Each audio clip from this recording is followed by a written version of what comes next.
안녕하세요. 경제아인입니다. 오늘은 많은 분들이 궁금해하는 질문 하나를 이야기해 보겠습니다. 바로 S&P 500 ETF는 고점 대비 몇 퍼센트 하락했을 때 매수하는 것이 가장 좋을까입니다. 주식 투자를 하다 보면 누구나 이런 생각을 합니다. 조금 더 떨어지면 사야지. 20%는 빠져야 싸게 사는 거 아닐까? 지금 사면 또 물리는 거 아닐까? 하지만 현실에서는 이렇게 기다리다가 결국 한 주도 못 사는 경우가 정말 많습니다. 오늘은 과거 데이터를 바탕으로 개인 투자자들이 현실적으로 활용할 수 있는 매수 전략을 말씀드리겠습니다. 우선 S&P 500은 역사적으로 장기 우상향한 대표적인 지수입니다. 물론 중간중간 큰 폭의 하락은 있었습니다. 2008년 금융위기, 2020년 코로나, 2022년 긴축 장세처럼 20%에서 50% 가까운 조정도 여러 번 경험했습니다. 하지만 시간이 지나면 결국 이전 고점을 돌파하며 새로운 최고가를 만들어 왔습니다. 그렇다면 우리는 몇 퍼센트 하락했을 때 매수하는 것이 좋을까요? 개인적으로 가장 현실적인 기준은 10%, 20%, 30% 구간을 나누어 매수하는 방법입니다. 먼저 고점 대비 약 10% 하락하면 첫 번째 매수를 시작합니다. 10% 조정은 생각보다 자주 발생합니다. 시장에서는 건강한 조정으로 보는 경우도 많기 때문에 너무 겁먹을 필요는 없습니다. 그리고 만약 추가로 20%까지 하락한다면 두 번째 매수를 진행합니다. 20% 이상 하락하면 일반적으로 약세장이라고 표현하는 경우가 많습니다. 이 시기에는 뉴스도 매우 부정적이고 투자 심리가 크게 위축됩니다.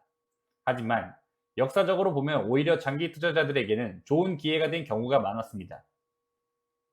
만약 정말 큰 위기가 발생해서 30% 이상 하락한다면 세 번째 매수를 고려해 볼 수 있습니다. 이 정도까지 하락하면 대부분의 투자자들은 공포에 빠집니다. 하지만 장기적인 관점에서는 이런 시기가 가장 큰 수익률을 만들어주는 경우도 적지 않았습니다. 물론 여기서 중요한 점이 있습니다. 처음부터 모든 자금을 투자해서는 안 됩니다.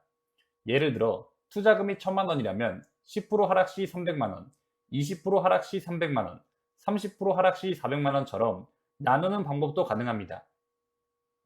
혹은 40%, 30%, 30% 비율로 나누는 것도 괜찮습니다. 정답은 없지만 분할 매수는 반드시 필요합니다.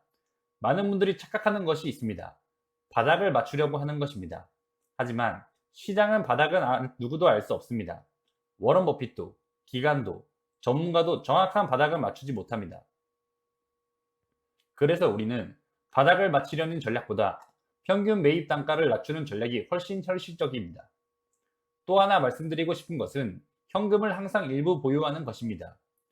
전 재산을 한 번에 투자하면 이후 더 큰 하락이 왔을 때 아무것도 할 수 없습니다. 반대로 일정 수준의 현금을 남겨두면 시장이 크게 흔들릴수록 오히려 좋은 기회를 잡을 수 있습니다. 그리고 장기 투자에서 가장 중요한 것은 결국 시간입니다. S&P 500은 단기적으로는 언제든 크게 흔들릴 수 있습니다. 하지만 10년, 20년이라는 긴 시간으로 보면 꾸준히 우상향해 왔습니다. 그래서 단기적인 뉴스에 너무 흔들리기보다는 자신만의 원칙을 세우고 꾸준히 투자하는 것이 가장 중요합니다. 정리해 보겠습니다. 고점 대비 10% 하락에서는 첫 번째 분할 매수, 20% 하락에서는 두 번째 분할 매수, 30% 이상 하락에서는 적극적인 추가 매수를 고려해 볼 수 있습니다. 그리고 무엇보다 바닥을 맞추려 하지 말고 장기적인 시각에서 꾸준히 투자하는 것이 성공 확률을 높이는 방법입니다. 여러분은 S&P 500이 몇 퍼센트 하락했을 때 매수하고 계신가요? 댓글로 여러분의 투자 원칙도 함께 남겨주시면 서로 좋은 정보가 될 것 같습니다.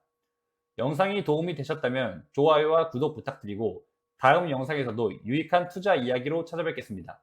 감사합니다.